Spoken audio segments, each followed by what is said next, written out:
The Foolish Sage. Once upon a time there lived a sage in a temple on the outskirts of the town. He was widely known and respected. People would visit him and offer gifts, food, money, and garments to seek his blessings. He would sell off the gifts that he did not need for himself and make money.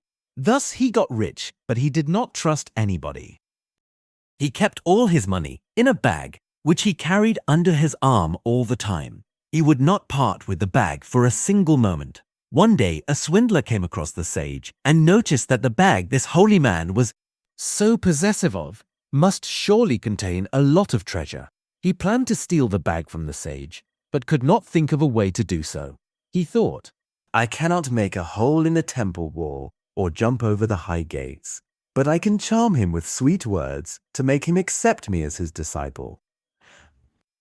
He thought, "If I can stay with him as a disciple, I can win his confidence. When I get an opportunity, I will rob him and leave this place." He fell at the sage's feet and said, "Please guide me to the right path of life. I am fed up with life and want to seek peace." The sage kindly replied, "My son, I will surely guide you. You are blessed because you have come to me to seek peace at this young age." This was the opportunity the swindler was seeking, and he at once touched the feet of the sage for blessings. "O Guruji, please accept me as your disciple. I will do whatever you ask me to do." The sage accepted the swindler as his disciple, but only on a condition. He said, "A holy man as me is recommended to spend the night alone without company. This helps me to meditate also. So, you will not be allowed to enter the temple at night. You will sleep in a hut at the gate of the temple." The swindler agreed. "I shall willingly serve your wishes in every way that you ask me to." In the evening, the sage initiated the rituals and formally took the swindler as his disciple. The swindler, in return, proved himself an obedient disciple.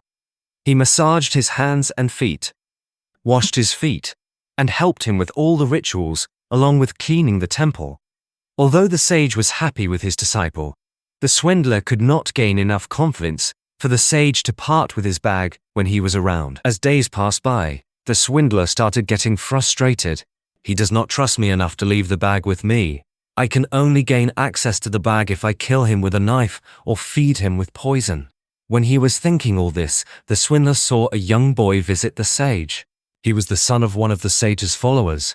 He invited the sage, "O Guruji, I have come here personally to invite you to our house for the ceremony of sacred thread. Please accept the invitation to sanctify the ceremony with your kind presence." The sage accepted the invitation, and after some time started off for the town with the swindler. On the way, they came across a river, where the sage thought of relieving himself. He handed the bag full of money to the swindler. He told the disciple, "My child, look after the bag until I return." This was the opportunity that the swindler was seeking all the while. As soon as the sage went behind the bushes, the swindler ran away with the bag full of money. When the sage returned, he did not find the disciple around. Shocked, he knew his bag of money was gone.